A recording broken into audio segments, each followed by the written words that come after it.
Hello everyone! If you are currently preparing for the TOEFL and have no idea how to score high on the speaking section, please continue watching this video. We'll cover the structure of the speaking test, dive into the tips and tricks to score 26+, discuss the first and second questions in detail, learn about the top linking words to use in the TOEFL speaking, and then, equipped with all this knowledge, we'll take 2 complete speaking tests where I'll show you how to answer questions and take notes effectively and without panicking. If you need someone to evaluate your speaking and writing, sign up for our TOEFL course and schedule a consultation with me. I'll tell you how you'll score in writing and speaking if you take the test tomorrow, and what you should do differently to get the score you want.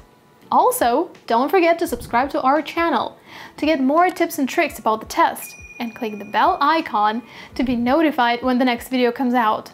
Let's get started! One of the reasons why so many students struggle with the speaking section of the TOEFL is that, unlike the reading and listening sections, you cannot estimate your score for the section on your own. You need someone to listen to what you say, give you feedback, and tell you what you need to get a higher score. As part of the TOEFL prep course we created at LinguaTOEFL, I give consultations to students where I evaluate their speaking and writing responses. And what's interesting is that every single student I've had so far has repeated exactly the same mistakes, which usually results in them scoring 22 to 23 on the speaking section. And that's the typical score you're likely to get if you don't understand how the test works, regardless of your level of English. By the end of the consultation, however, most of these students score 26 to 27 or even higher, while their speaking level has obviously not changed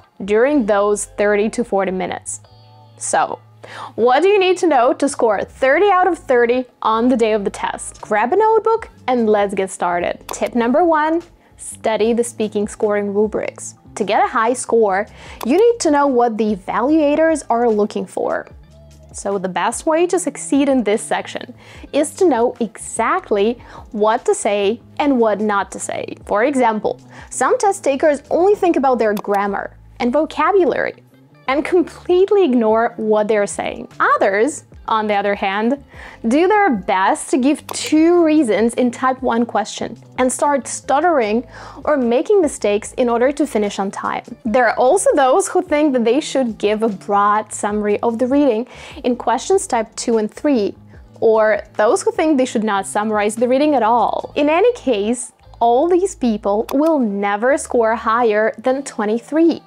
Even if their speaking skills are very good. There are 3 main criteria you need to be aware of: delivery, language use, and topic development. You need to pass all 3, not just one. This is why I spent a lot of time both in the TOEFL prep course I created and in one-on-one sessions breaking down the speaking rubrics, so that my students have a checklist of things they absolutely need to get a high score. This brings us to tip number 2. Learn time management.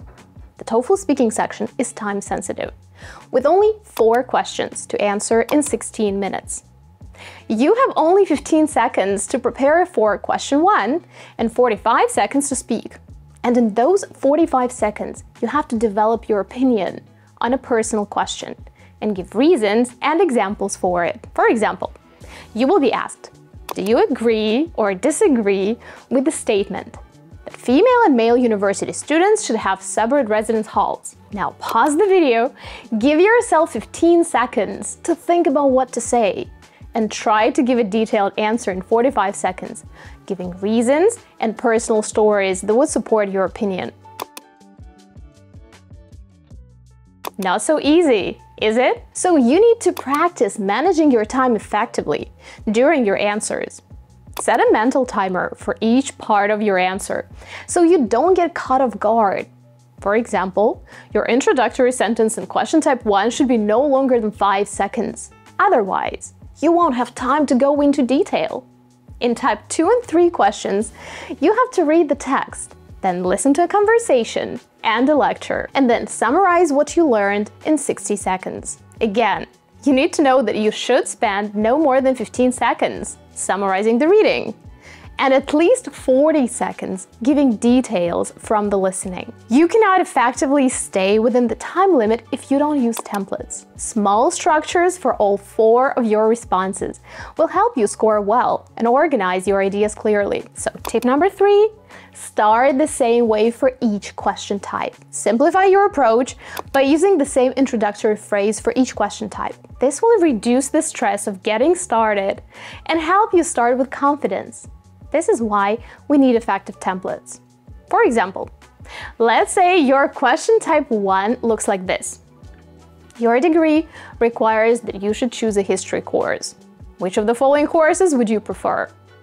Art history, 20th century world history, science history. You only have 15 seconds to think about what you're gonna say, so in order to start confidently, you need to have an idea of what you might say. Of course, you can try to improvise, or you can use a set phrase. I can say, if I had to choose, I would definitely opt for an art history course. This would show the examiner that I can use conditionals. If I had to choose, I would. That I know idiomatic vocabulary, opt for. And that I can successfully paraphrase the task instead of just reading it. Also, I won't freak out about what to say, because whenever I see a question like this, I already know what my introduction will be. It will also allow me to spend more time on my reasons and develop them better. Another example. In question type 2, you will usually read a campus announcement and then listen to a conversation between 2 students discussing the announcement. You have 30 seconds to prepare, which is not a lot. So, if there is a change being discussed, you can always start your answer by saying, the reading passage announces a change on campus. And then go on to summarize the reading. Imagine, you're stressed about what to say next, but you can confidently start with a memorized sentence. This will help you sound confident in what you say, which is important on test day, and give you motivation to continue with the rest of your answer. As you can see, templates are critical. Does that mean you cannot score high without a template? No, you absolutely can. But templates make your life a lot easier, increase your score, and help you prepare for the exam faster. That is why we have included both speaking and writing templates in our TOEFL prep course, which are sure to improve your speaking and writing scores and make you feel prepared and confident on test day. If you are struggling to prepare for the TOEFL test, cannot find the right resources, keep running out of time on the reading section, or stay silent during the 45-second speaking response because your mind goes blank every time you see the timer, click on the link in the description. We'll fix all that and help you score 100 and higher and achieve your dreams. Tip number 4, pick the right time and place to study. Avoid studying when you're too tired, especially at night. You'll only waste time and not improve. Instead, find a time in the morning or afternoon when you can concentrate better. 10 minutes of focused practice is much more beneficial than an hour of idling around the questions. For example, what I usually do with my students during our consultations is take a list of type 1 questions and then practice them for about 10 minutes. At first, I ask them to come up with opening sentences for 15 to 20 questions in a row until the skill becomes automatic and they no longer think about it. You should also practice answering questions in a noisy environment, since this is what you might experience on test day.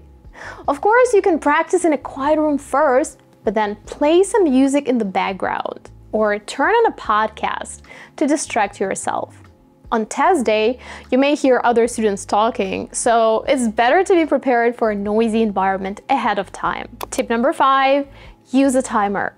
Practice under time pressure to get used to the test conditions. It may sound obvious, and it probably does, but you should embrace the timer as your ally. There are students who are afraid of time, so when they see the minutes ticking away, they panic and cannot say a word.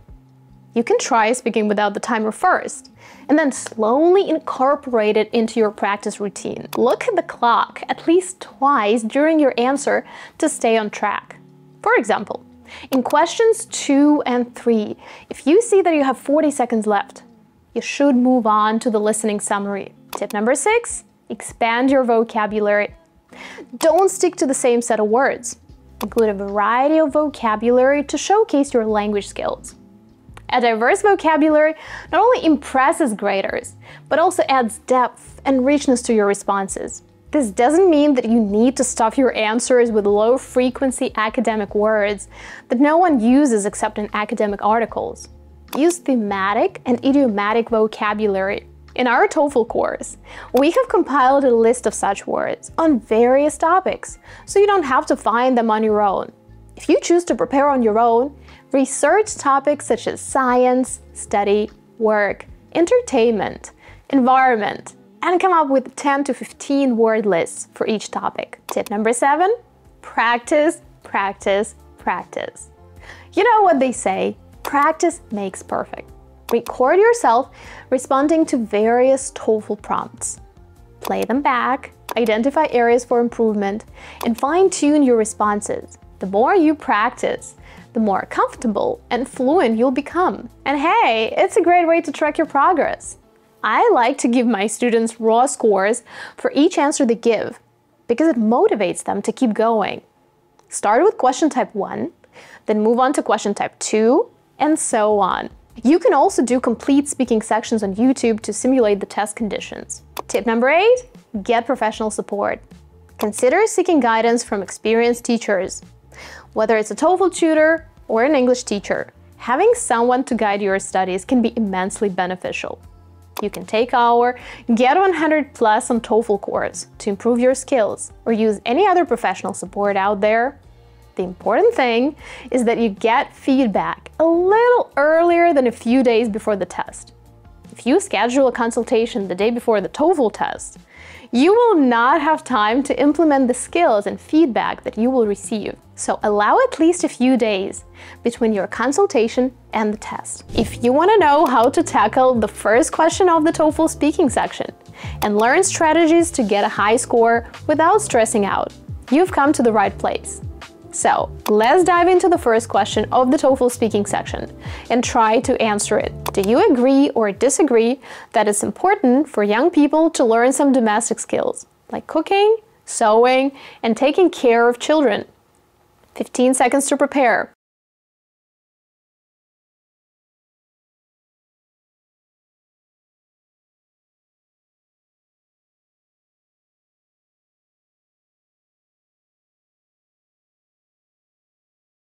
I agree that learning to do chores is key for young adults.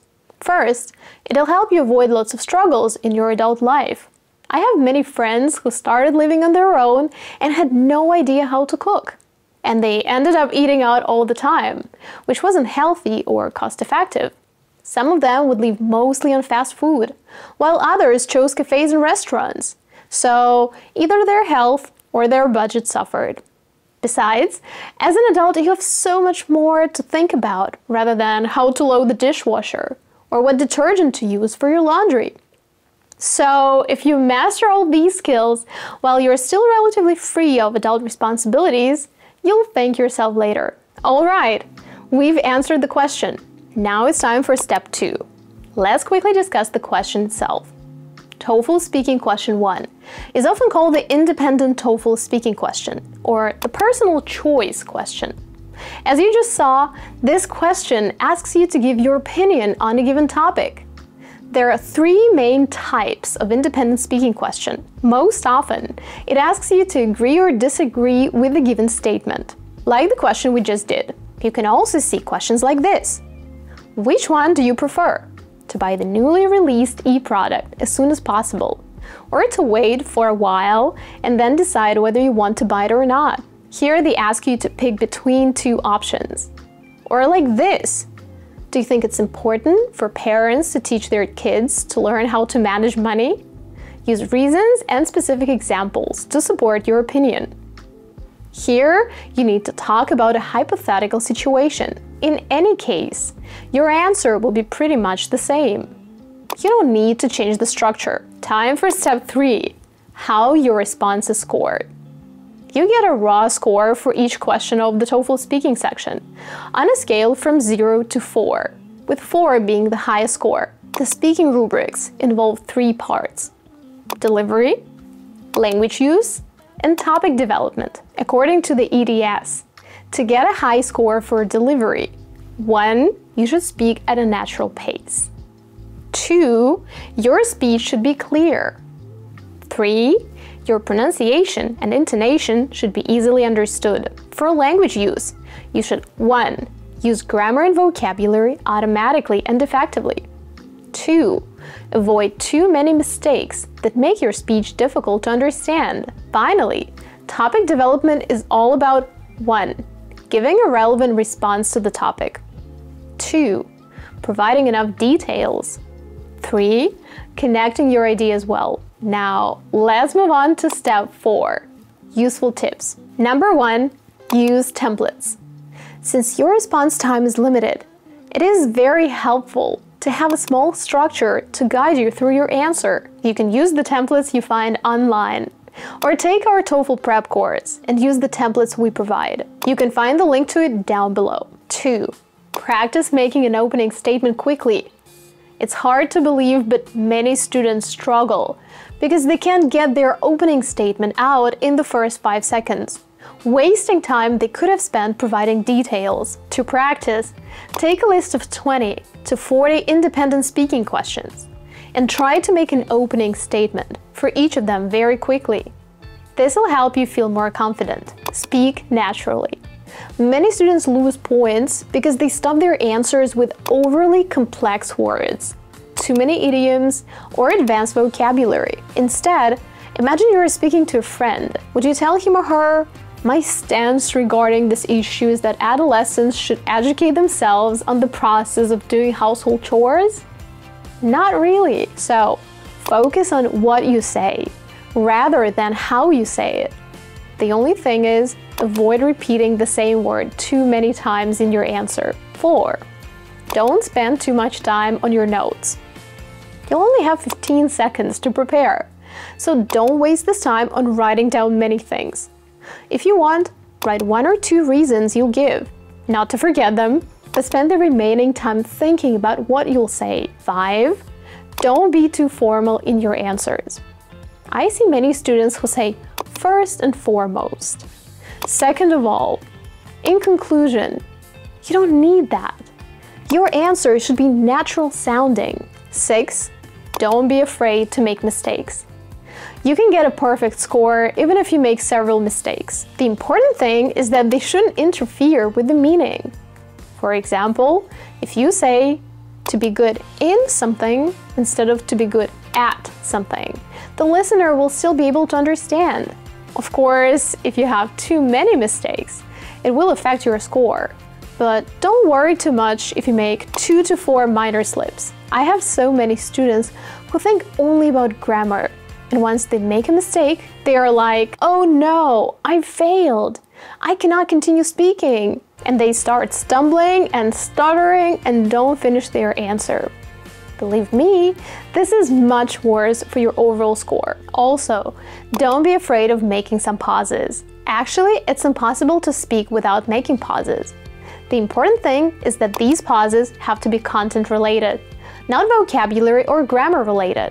So, imagine you say a sentence like this: "Well, the thing I like the most is my phone."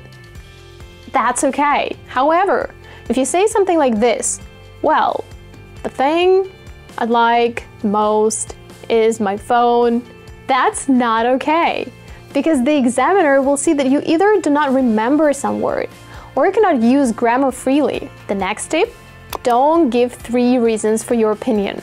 This way, you won't have time to expand your ideas. So, give 2 reasons. This will give you much more time to explain why you think this way. If you have problems coming up with 2 reasons, just give 1, but make sure to make a detailed example. A lot of students try giving 3 reasons, and because of that, they don't have enough time to expand on them, and will lose points for topic development. Alright, as you can see, the independent speaking question is not as intimidating as it first seems. My final advice for those who want to improve is: first, stop being afraid. This is the game changer. If you are all tense and stressed out, you'll likely end up failing this question. Relax and remember that even if you say something on a completely different topic but speak well, you'll still get points for delivery, language use, and even part of the topic development. 2. Practice speaking consistently for 45 seconds or more, and don't allow yourself to stop in the middle. When we practice together, most of my students go like this. To me, it's a no-brainer that it's better to study online. No, I can't do it. I don't know what to say. If you don't know what to say something. For example, honestly, I have no idea whether it's better to study online or in a traditional classroom setting. I've never even thought about it, as this is completely irrelevant for me. Thinking about it now, my guess would be that probably it's way better to study online. And so on. Continue speaking until the 45 seconds are off. This will teach you how to keep talking, no matter what, which is going to help a lot when you take the test. I'm going to show you how to answer the second question of the TOEFL speaking section and get the high score you want. We'll answer the question together, discuss its format and scoring criteria, and discover all the tips and tricks you need to know to score 30 out of 30 on the day of the test. Let's get started. Step number 1. Let's answer the question and discover its structure. We'll use the original question from the EDS free practice test. I'll attach the link to it in the description below, just in case you want to practice on your own later. This question is called Campus Announcement, as it tests how well you can communicate on campus. Now, listen carefully to the instructions. Read the article from a university newspaper. You will have 50 seconds to read the article. Begin reading now.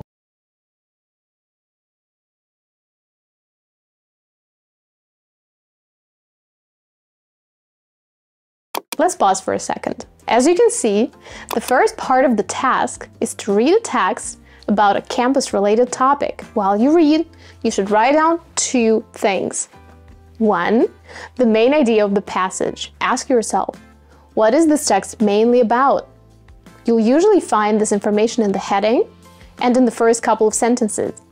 In this text, the university will prohibit bicycles on campus. So, simply write down, ban bicycles on campus. An important thing to remember. You cannot just take the piece of the text and say it exactly the same way. In your response, you should paraphrase. You can do that immediately when you take notes, or later when you have time to prepare. 2. Watch out for the 2 sub-ideas. It could be reasons for a change or a new policy, or some extra information. How to spot them? Look for transitions. Do you see the word furthermore? That's the one. You'll usually see transitions like in addition, besides, moreover, the second reason is that, and so on, to indicate the beginning of the second sub-idea. This means that the first sub-idea is given before this transition. Here is an example of my notes for the passage. Ban bicycles on campus. 1. Prevent collisions. 2. S can use free buses. S stands for students. Now let's listen to a conversation about that topic. Remember, you only hear it once, so don't forget to take notes. Now listen to a conversation between 2 students. Hey, Sue, did you see this article? Yeah, I did. I don't think that's a very good idea. Really? You don't think it's a safety hazard, like they said? No, at least not during the day. I'm pretty sure both of those accidents happened at night, when it's harder to see cyclists. They didn't say that in the article. Oh, that does make a difference. Sure it does. Maybe at night, with low visibility, there's a safety hazard. But I don't think there's any danger in the daytime, which is when most people need to move around and get to classes. Yeah, that makes sense. Besides, it's such a big campus. If they do this, it's going to be really hard to get around. Well, we can always take the bus, I guess. But the buses only run once an hour. That's true. They're not very convenient. No, not at all.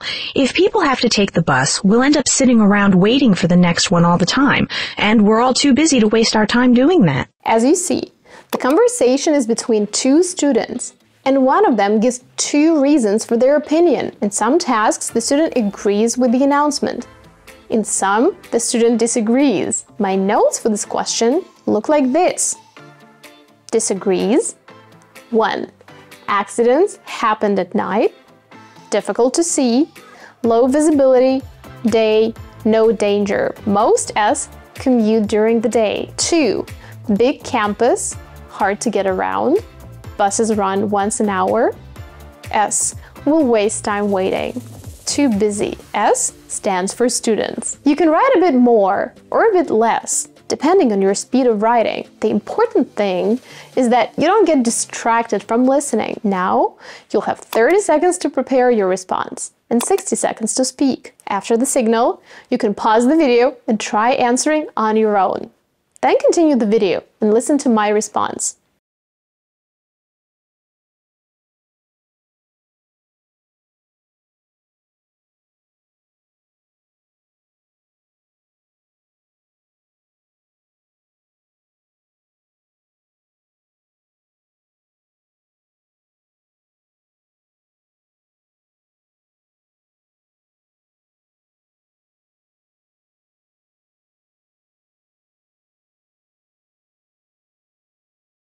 According to the announcement, the university is going to ban the use of bicycles on campus, as it'll help prevent collisions between pedestrians and cyclists, and because students will be able to use free campus buses instead.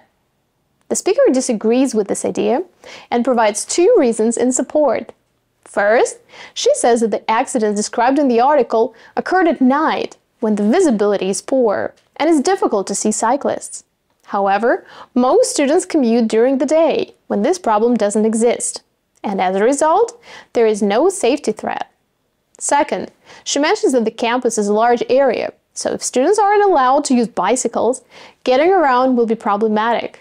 On top of that, the buses only go once an hour, so even if the bus service is introduced, it won't be as effective as riding a bike, because students will waste a lot of time waiting for the next bus, and they're too busy for that. These are the reasons why the woman is against the announcement. That's it! You just need to summarize the information from both the reading and the listening. You don't need to give your opinion. If you think you'll never master the speaking section, and this question in particular, join our intensive TOEFL course and arm yourself with all the tools you need to succeed. We'll walk you through each section of the test, provide you with effective templates for the speaking and writing sections, teach you how to speak without too much stress, and much more. With expert guidance and customized study materials, you can get a score of 100 or higher, from mastering the test structure to delving into detailed section techniques. We've got you covered. Let's take this journey together and achieve your TOEFL goals. Click the link below to enroll now and take the first step toward your dream score. Now, step number 2. How your response is scored. Just as with the first question of the TOEFL speaking section, you can get a raw score for this one on a scale from 0 to 4, with 4 being the highest score. Your answer will be assessed by a human rater and by an automated computer software called the speech rater. The human rater will score your delivery, language use, and topic development. The speech rater has its own criteria. However, in general, to get a high score, you should 1. Speak at a natural pace. You don't have to rush, but don't slow down too much either, because the speech rater will notice. 2. Speak clearly, to make sure everyone understands what you are saying. 3. Avoid pausing too much. This is mostly for the speech rater. 4. Avoid too many grammar and vocabulary mistakes, especially those that make your speech difficult to understand. 5. Use complex and compound sentences. It doesn't mean that your speech should be overly complicated. Just avoid using only simple sentences. 6. Quickly summarize the reading. 7. Provide many details from the listening. 8. Connect your ideas well by using transitions like besides, as a result, however, this is why, and so on. With that in mind, let's move on to step 3. Tips and tricks. 1. Don't spend more than 15 seconds on the reading summary. As you can see, I summarized the reading passage in 1 sentence. You can also summarize the reading in 2 sentences, but no more than that. Many students start giving lots of details about the reading and, as a result, run out of time when they start talking about the conversation. 2. If your level is not very good, start each answer the same way. You can say, The reading passage announces a change on campus, or the reading passage announces a new policy. Starting the same way each time gives you a sense of control and allows you to stay calm while answering. In our TOEFL course, we provide you with templates for the speaking section that'll help you get a high score. 3. Take notes. I recommend writing down the main ideas and the 2 sub-ideas, just like I did. This will help you avoid pausing, especially in the first half of your answer, which will increase your score from the speech rater. 4. Provide lots of details from the conversation. The conversation is more important than the reading, as you don't see the text in front of you. So the more details you provide, the higher your score will be. If you're a slow speaker, you can just include the main idea of the reading and focus on the listening summary. 5. Use transitions. This question tests your ability to understand information and then present it in a clear and effective way. This is why using transitions such as besides, as a result, however, this is why, on top of that, from time to time will allow you to score higher. 6. Don't give a conclusion unless you run out of time. If you're a fast speaker like me, you can include a conclusion at the end of your answer instead of staying silent. However, if you don't have time for a conclusion, don't worry. It's not necessary at all. In fact, you can easily get a 4 out of 4 if you include all the relevant information, speak fluently, and without mistakes. No conclusion is necessary. 7. Study synonyms and campus vocabulary. As you can see, you should be able to paraphrase fast and speak fluently on campus-related topics. So, if you have little experience with campus-related vocabulary, I suggest checking it out. You can find lots of campus vocabulary on vocabulary.com. We're going to see how using linking words can make a difference in the TOEFL speaking section, and discuss 16 of the most important linking words you can use. Stick around as we dive into this important skill to help you achieve your dream score. Let's get started. The first question is, what are linking words? Linking words are words or phrases that act as bridges between sentences or paragraphs. For example, and, but, so, on top of that, even if, unless, and so on. They help connect ideas smoothly and make your writing or speaking easier to understand. Adding them to your answers makes them sound less robotic. In fact, effective use of linking words improves the coherence and fluidity of the answer, making it sound more natural and easier to understand. As we just discussed, a clear and natural answer is the key to a high score. There are 3 typical mistakes TOEFL students make with linking words, and I want you to discover them for yourself. Take a look at this question. It's a typical one you might get in the first part of the TOEFL speaking section. You have 15 seconds to prepare and 45 seconds to speak. Do you agree or disagree with the following statement?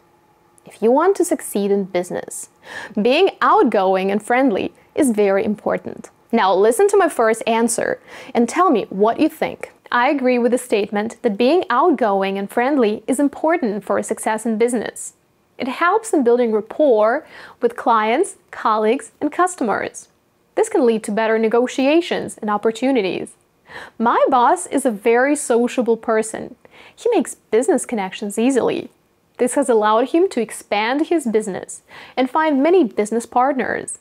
Being outgoing and friendly creates a positive work environment and makes networking easier. We always have a friendly environment at work. We know we can trust each other. As you can see, the first mistake is to avoid connecting words altogether. Not only does it make your answer sound robotic and strained, but it also does not allow you to elaborate on your ideas. Use complex and compound sentences and connect your ideas logically. You'd be surprised, but in my one-on-one sessions, I often see advanced students who are so stressed about staying on time that they forget even the most basic linking words, such as also, but, and so. Answer 2. In my opinion, I strongly agree with the statement that being outgoing and friendly is crucial for success in business, as effective communication and relationship building are fundamental pillars in the realm of business. First and foremost, being outgoing and friendly promotes positive interactions with clients, customers, and colleagues. Furthermore, a friendly disposition contributes to a conducive work environment. In addition, such individuals are adept at diffusing tensions and resolving conflicts amicably, thus fostering a harmonious workplace culture. However, it is important to recognize that success in business requires a multifaceted approach. I won't go any further because I think you can see my second point. Mistake number 2, using formal linking words. The thing is, if you go online and search for linking word lists, you will see both formal and informal linking words mixed together. This is why many students use words like moreover, nevertheless, and to exemplify in their answers, thinking it will increase their score. But it won't. Native speakers don't converse this way. So save these formal alternatives for the writing section and focus instead on the linking words used in spoken English. The same answer also sheds light on the third mistake: using linking words incorrectly. Some students try to use as many of them as possible. They literally start every single sentence with a linking word. Others simply use them incorrectly. Either way, the result is often that their answers sound forced and unnatural. And remember, sounding natural is the most important thing to focus on. So, make sure you sprinkle your answers with 2 to 3 informal linking words instead of stuffing them with tons of formal ones. This will not only help you sound natural in the first question of the speaking section, but it will also help you express your ideas well on the second, third, and fourth tasks of the test. For example, by starting your sentences with while, even if, unless, even though, you can create complex sentences that will allow you to convey the same message more quickly and give you enough time to include many details from the recording. Now that we're getting to the linking words themselves, your mini assignment is to watch the lesson carefully and write down the ones you find most useful. You don't have to learn and use them all. Just pick 3 to 5 linking words you feel comfortable using in your answers. Then, answer this question using the linking words you learned. Feel free to share your responses in the comments below. And remember that simply adding linking words to your answers isn't enough to get a high score. There are a number of other important factors to consider. If you're about to take the test and want to find out what you're doing wrong and how you can score higher, enroll in our TOEFL prep course and have your speaking and writing responses evaluated. The promo code link is below. Let's begin. The first 5 linking words that you definitely know are first, second, also, but, and so. I don't need to explain how to use them, but I want to emphasize that even though they're very basic, I still highly recommend using them in your answers. For example, you can say, I agree that being outgoing and friendly is the key to success in business. First, when you're friendly, it's easier to connect with people like clients and colleagues, which helps build trust and can lead to more opportunities. Successful entrepreneurs like Steve Jobs are often known for their exceptional ability to communicate and build relationships. Also, a friendly atmosphere at work promotes teamwork and makes everyone happier. Getting back to the Steve Jobs example, his charismatic charm allowed him to connect with people on a personal level, which helped him inspire and motivate his team by fostering a sense of loyalty and commitment among employees. So yes, being outgoing and friendly is a big deal in business. As you can see, using even such basic transitions as first, also, and so can help you build an effective response. Let's look at some more linking words. For example, to illustrate. To give examples, use for example or to illustrate.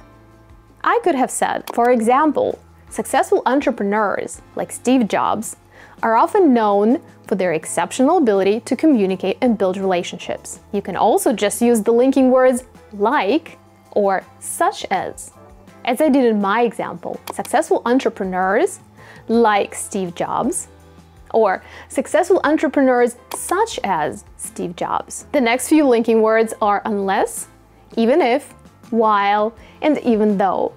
I find them especially useful in the integrated speaking section.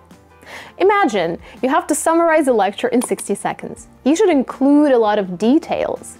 But as you go, you feel like you're running out of time. A great solution is to introduce complex, compound and complex compound sentences.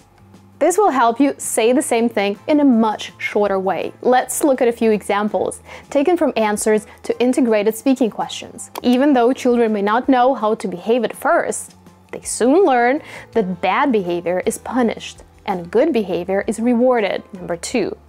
Also, the buses only run once an hour, which means that even if the bus service is introduced, it won't be as effective as riding a bicycle because students will end up wasting too much time waiting for the next bus. Number 3.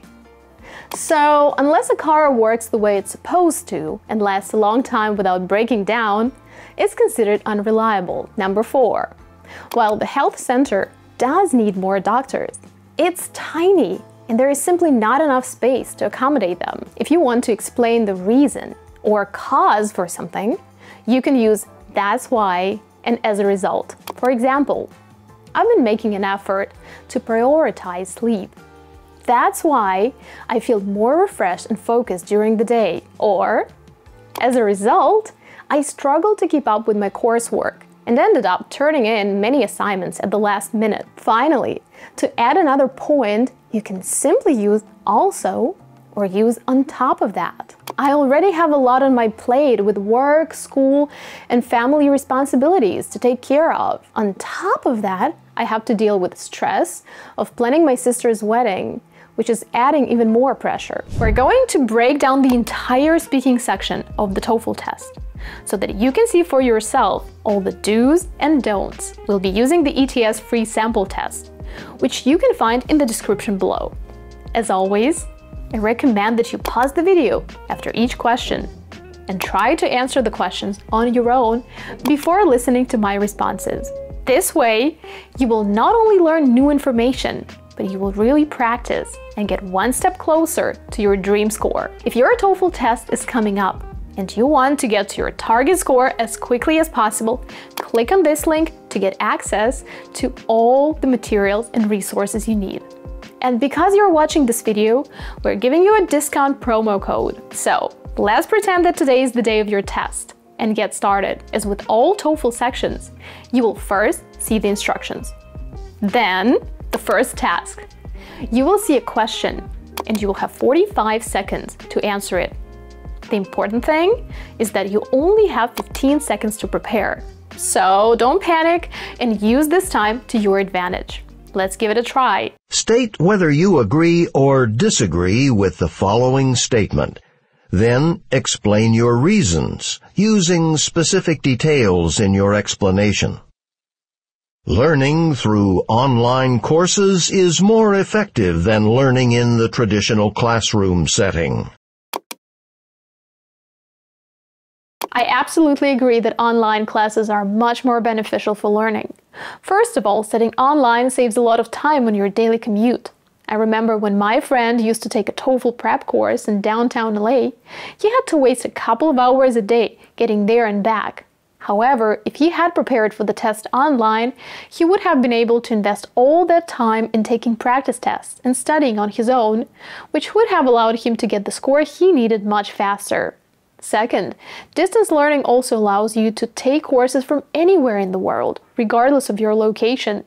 You can earn a certificate or even a degree from top American universities while living in Australia, for example, which definitely opens up new opportunities. This task is usually the hardest for my students for a couple of reasons. First, they start to panic during the prep time and can't say anything during the answer time. Give me a thumbs up in the comments if this is your problem.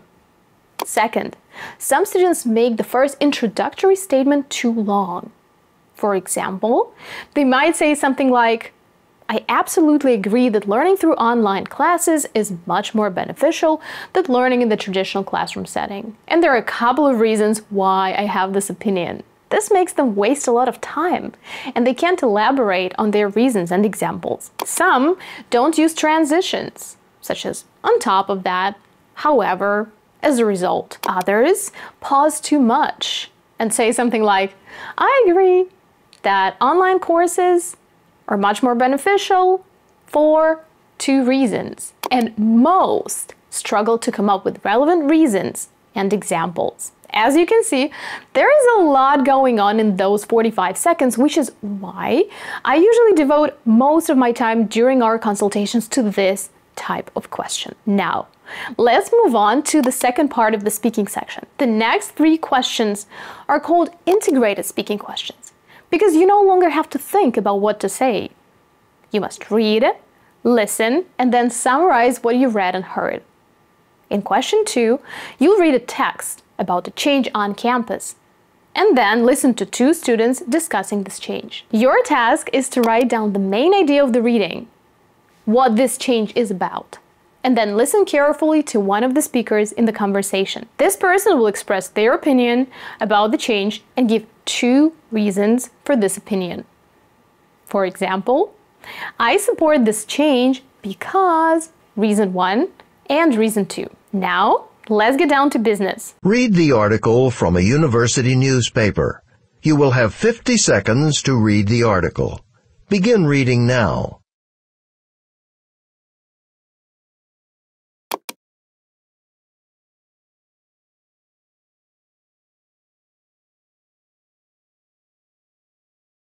Now listen to a conversation between 2 students. Hey, Sue, did you see this article? Yeah, I did. I don't think that's a very good idea. Really? You don't think it's a safety hazard, like they said? No, at least not during the day. I'm pretty sure both of those accidents happened at night when it's harder to see cyclists. They didn't say that in the article. Oh, that does make a difference. Sure it does. Maybe at night with low visibility there's a safety hazard. But I don't think there's any danger in the daytime, which is when most people need to move around and get to classes. Yeah, that makes sense. Besides, it's such a big campus. If they do this, it's going to be really hard to get around. Well, we can always take the bus, I guess. But the buses only run once an hour. That's true. They're not very convenient. No, not at all. If people have to take the bus, we'll end up sitting around waiting for the next one all the time, and we're all too busy to waste our time doing that. The woman expresses her opinion of the proposed policy change. State her opinion and explain the reasons she gives for holding that opinion. In the announcement, the university shares its plans to soon ban the use of bicycles on campus, since they are a safety risk and because the free campus bus service is an alternative way to get around. The speaker disagrees with this policy. First, she points out that the accidents described in the article took place at night, when visibility is poor, and it's not easy to see cyclists. However, most students ride their bikes during the day, when this problem does not exist, so there is no safety threat. Second, she mentions that the campus area is large, and if students cannot use bicycles, commuting between campus buildings will be problematic. Also, the buses only run once an hour, which means that even if the bus service is introduced, it won't be as effective as riding a bicycle, because students will end up wasting too much time waiting for the next bus, and everyone is too busy for that. These are the reasons why the woman disagrees with the announcement. So, as you can see, you want to give a brief summary of the reading, and then spend most of your time on the listening summary. A quick tip from me is to use the 20-40 rule. Spend 20 seconds on the reading summary and transition, and then 40 seconds on the conversation summary. The biggest challenges with this type of question are not keeping to the time limit, saying too little about the listening summary, talking too much about the reading, making too many grammar and vocabulary mistakes that make your answer unclear, and again, pausing too much. Question 3. I call this question general to specific. Why is that? Because in this question, you should first read a general text on an academic topic, and then listen to a more specific lecture on the same topic. The lecture will usually explain the concept from the reading using examples, experiments, or the professor's experience. Then, as in question 2, you should summarize what you have heard and read. Let's look at this question. Now read the passage from a psychology textbook. You have 45 seconds to read the passage. Begin reading now.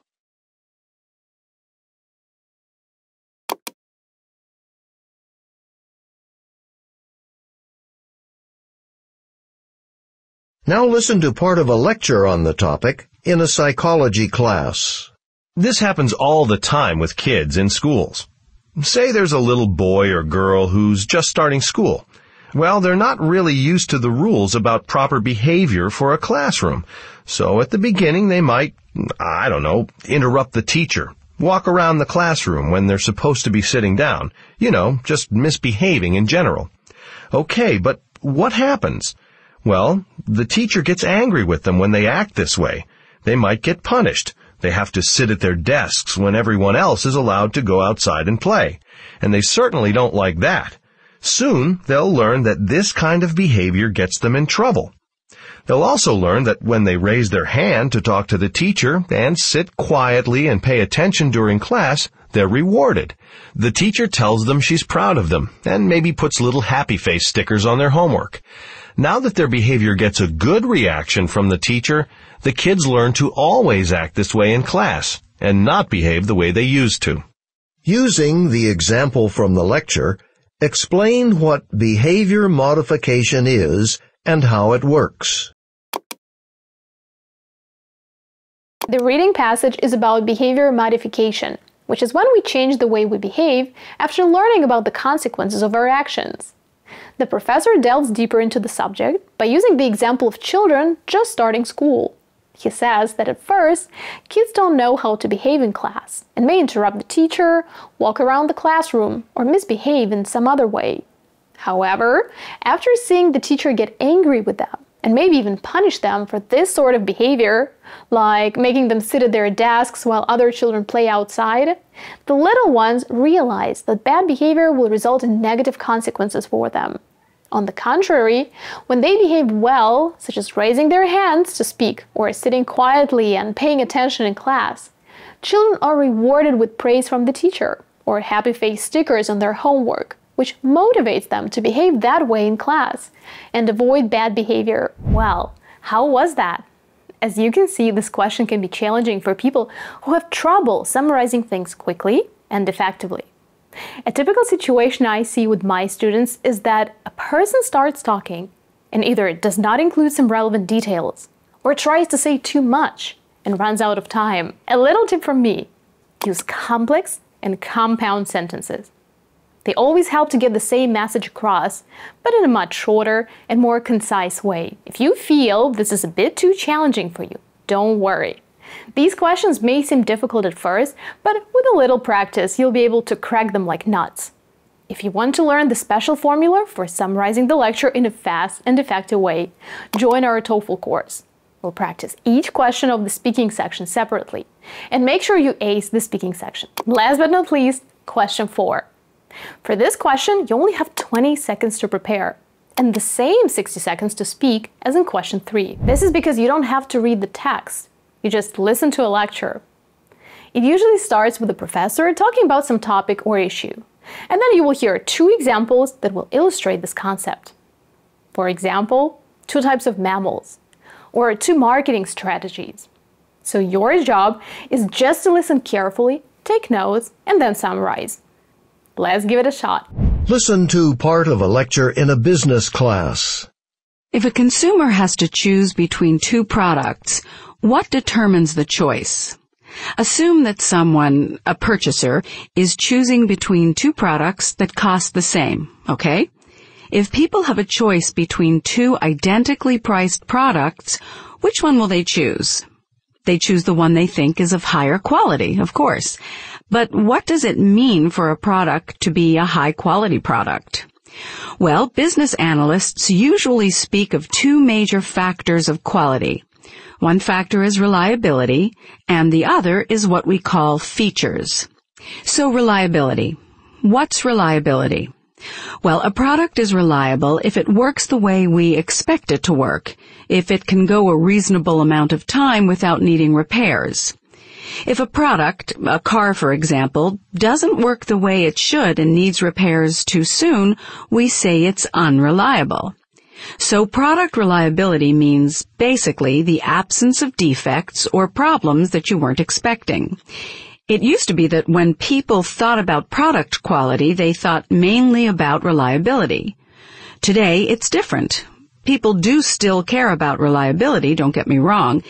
It's just that manufacturing standards are now so high that, we'll take cars, for example, today. Today's cars are very reliable. So reliability is important, but it's not going to be the deciding factor. So if reliability isn't the deciding factor anymore, what is? Features. All those extras, the things a product has that aren't really necessary, but that make it easier to use or that make it cool. For example, new cars today are loaded with features like electric windows, sunroofs, air conditioning, stereos, and so forth. When people are comparing products today, they look at features because reliability is pretty much equal across the board. And that's why manufacturers include so many features in their products. Using points and examples from the lecture, explain the two major factors of product quality and how their role in consumer decision-making has changed. The lecture is about two major factors of quality, aspects that help customers choose between two similar products. The first factor is reliability, which is when the product works as we expect and lasts long enough without needing to be repaired. She gives an example of cars, saying that when you buy a new car, you want it to work the way it should and last a long time without breaking down. Otherwise, it's unreliable. Simply put, a reliable product doesn't have defects and works the way we expect it to. The second and deciding factor is features. Features are extra additions that aren't necessary but make the product easier to use or just cool. To illustrate, new cars come with many extra features, such as sunroofs, air conditioners, stereos, electric windows, and so on. For this reason, consumers look at features when deciding which product to buy. And so, manufacturers try to include as many features as possible in their products. The key to answering this question is to include details from the lecture. A little tip from me. If you hear a word that you recognize, but you aren't sure if you'll remember it when you speak, write it down.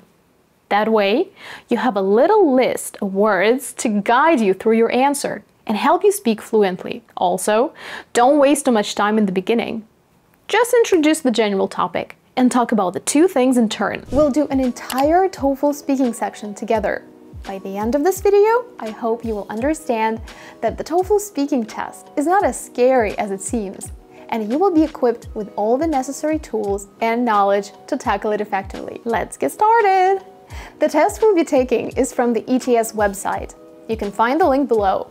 Try answering the questions yourself first, and then continue watching to hear my answers. Question 1. Independent speaking. You will now give your opinion about a familiar topic. After you hear the question, you will have 15 seconds to prepare and 45 seconds to speak. Some people enjoy taking risks and trying new things. Others are not adventurous, they are cautious and prefer to avoid danger. Which behavior do you think is better? Explain why.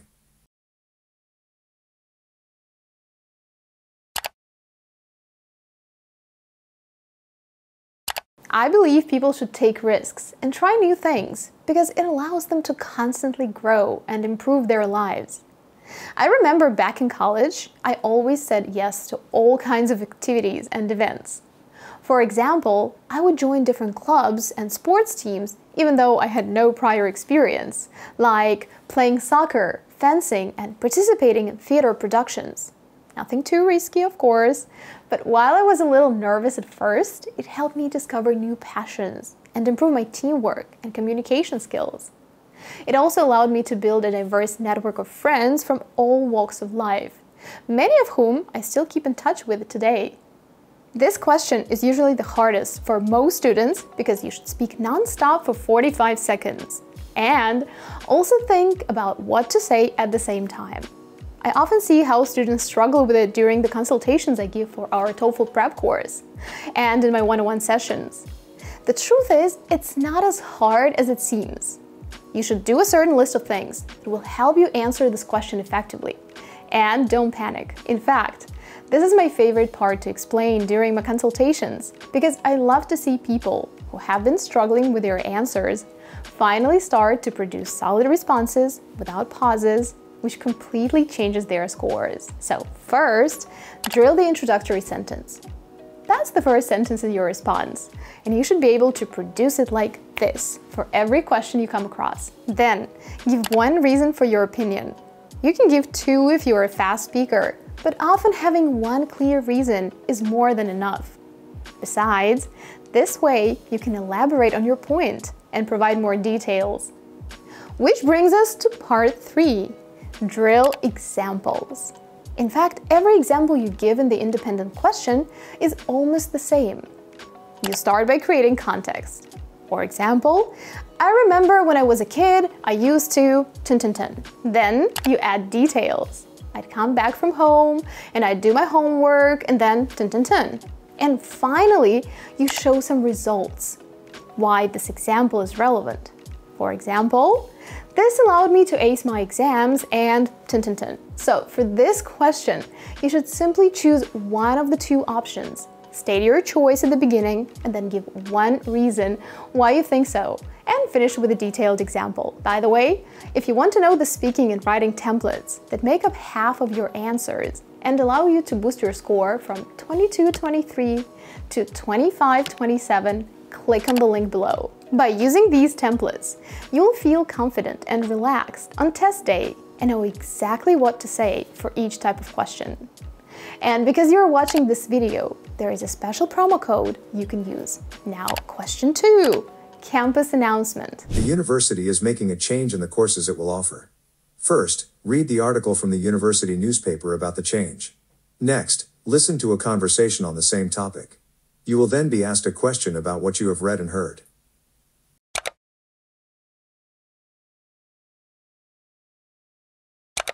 Now listen to two students discussing the article. Everything all right? Yeah, I'm just upset about that article I showed you this morning. Why? What's the big deal? Well, as an art major, I think it's a big loss for the department. The university's got it all wrong. What do you mean? Well, the low enrollment isn't because art majors don't want to take these classes. Problem is, who has time to take them when there are so many other requirements? I don't understand. You see, the classes they're eliminating are all optional. The required courses are mostly painting and drawing, and they take up all our time. What we really need are different requirements, then art majors could take a better variety of classes, all the things we're interested in. That makes sense. But, the thing about the professor. Well, that's true. But still, they're being drastic. If money's the problem, they could hire a part-time professor. Or, most of the professors in the department have secondary fields. Really? Yeah.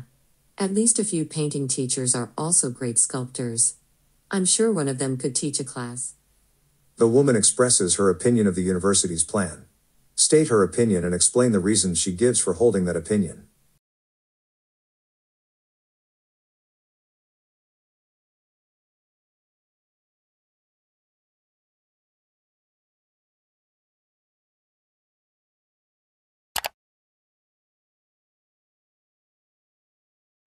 According to the announcement, the university's decision to eliminate the sculpture program is based on a lack of student interest, resulting in low enrollment, and the retirement of the only sculpture professor, which is a problem because of the department's limited budget. However, the speaker disagrees with this decision, since she believes it's a huge loss for the department. First, she says that the sculpture classes are all electives, and students are already overwhelmed with core courses like painting and drawing, so it's not like they are not interested in taking these classes. They simply don't have time. She also believes that changing the course requirements would allow art majors to take a wider range of classes. Secondly, the student says that if money is a problem, the university could hire a part-time professor or ask faculty who have secondary fields in sculpture to step in. She adds that some painting teachers are also great sculptors. This would solve the budget problem while keeping the program alive. For this question and all the other integrated speaking questions, think about your notes. In fact, there are 3 things you should be able to do to succeed in these tasks.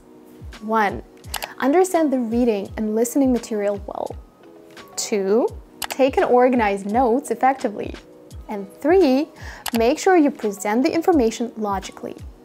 If you can do this, you'll definitely score at least a 3.5 out of 4 on all these questions. Note that you should paraphrase the information from the reading a bit, and include lots of details from the listening. The listening part is more important, so try to spend at least 30 to 40 seconds talking about it. Moving on. Question 3. General to specific. Read a passage from a psychology textbook. Then, listen to the lecture that follows.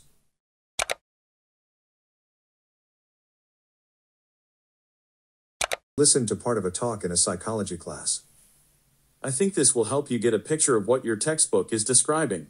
I had a friend who taught in the physics department, Professor Jones. He retired last year. Anyway, I remember, this was a few years ago, I remember passing by a classroom early one morning just as he was leaving, and he looked terrible. His clothes were all rumpled, and he looked like he hadn't slept all night. And I asked if he was okay. I was surprised when he said that he never felt better, that he was totally happy. He had spent the entire night in the classroom working on a mathematics puzzle. He didn't stop to eat dinner, he didn't stop to sleep, or even rest. He was that involved in solving the puzzle. And it didn't even have anything to do with his teaching or research. He had just come across this puzzle accidentally, I think in a mathematics journal, and it just really interested him. So he worked furiously all night and covered the blackboards in the classroom with equations and numbers, and never realized that time was passing by. Explain flow and how the example used by the professor illustrates the concept.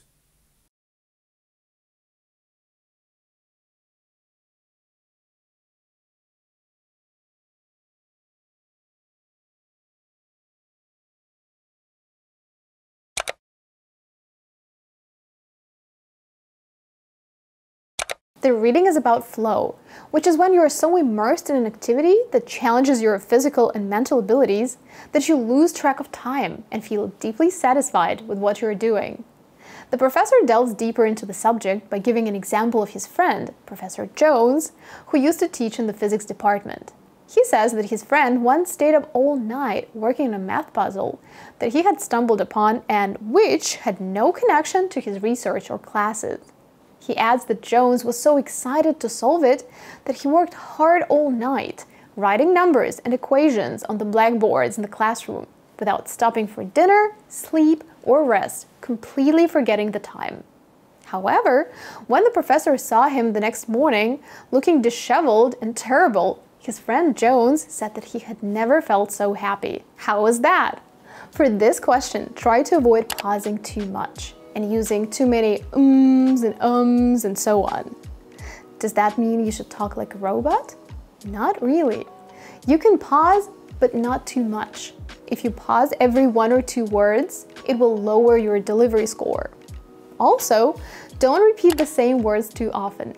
You don't want to say influence 3 to 5 times in your answer.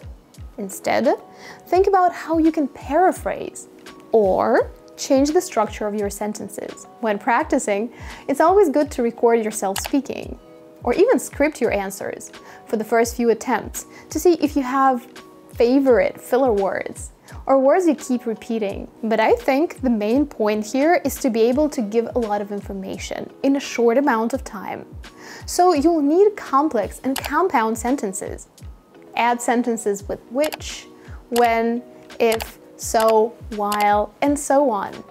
This will make your life a lot easier. Question 4. Academic lecture. You will listen to part of a lecture. You will then be asked a question about what you heard. Listen to part of a lecture in a biology course. Human beings aren't the only animals that use tools. It's generally recognized that other animals use tools as well, use them naturally in the wild, without any human instruction. But when can we say that an object is a tool? Well, it depends on your definition of a tool. And in fact, there are 2 competing definitions, a narrow definition and a broad one. The narrow definition says that a tool is an object that's used to perform a specific task, but not just any object. To be a tool according to the narrow definition, the object's gotta be purposefully changed or shaped by the animal, or human, so that it can be used that way. It's an object that's made. Wild chimpanzees use sticks to dig insects out of their nests, but most sticks lying around won't do the job, they might be too thick, for example. So the sticks have to be sharpened so they'll fit into the hole in an ant hill or the insect nest. The chimp pulls off the leaves and chews the stick and trims it down that way until it's the right size. The chimp doesn't just find the stick. You could say it makes it in a way. But the broad definition says an object doesn't have to be modified to be considered a tool. The broad definition says a tool is any object that's used to perform a specific task. For example, an elephant will sometimes use a stick to scratch its back. It just picks up a stick from the ground and scratches its back with it. It doesn't modify the stick, it uses it just as it's found. And it's a tool under the broad definition, but under the narrow definition it's not because, well, the elephant doesn't change it in any way. Using points and examples from the talk, describe the two different definitions of tools given by the professor.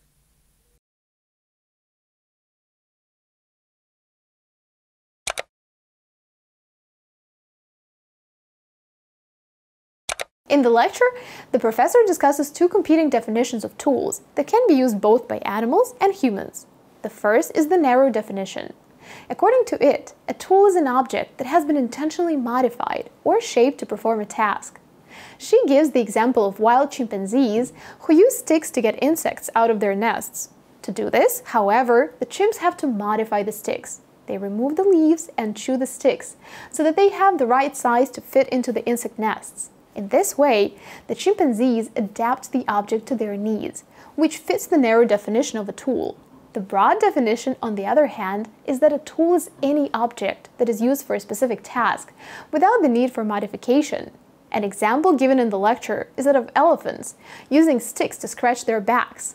The elephants simply pick up a stick from the ground and use it without making any changes to it. So under the broad definition, even though it's not modified in any way, it's still a tool. This is the second most difficult question on the TOEFL speaking test.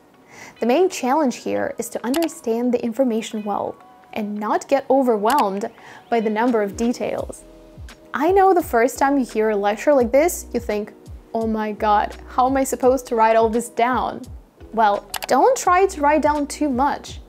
What you should do instead is write down words that will guide you through your answer. You should also organize your notes clearly. For example, tools, used by animals, humans, two definitions, one, narrow definition, this is the first definition. Then we explain it, intentionally modified, shaped, animal, human, perform specific task, wild chimpanzees, use sticks, dig insects, nests, modify sticks, remove leaves, chew, right size. Having these notes would help you answer the question without getting lost. But the most important thing is to understand the main idea. That way, even if you don't remember all the details, you'll still be able to summarize the lecture well. This is all the information you need to tackle the speaking section of the TOEFL test. Congratulations! Now it's time to practice. Take as many tests as you can and try to apply all the strategies, tips and tricks you've just learned. If you're currently preparing for the test and want to check how ready you are, click on the link below to get your writing and speaking scored. Don't forget to subscribe to our channel for more tips and tricks. And remember, scoring 100+ on the TOEFL isn't rocket science. It's the little things you do that make all the difference. As always, I wish you all a stellar TOEFL score. Until next time, bye-bye.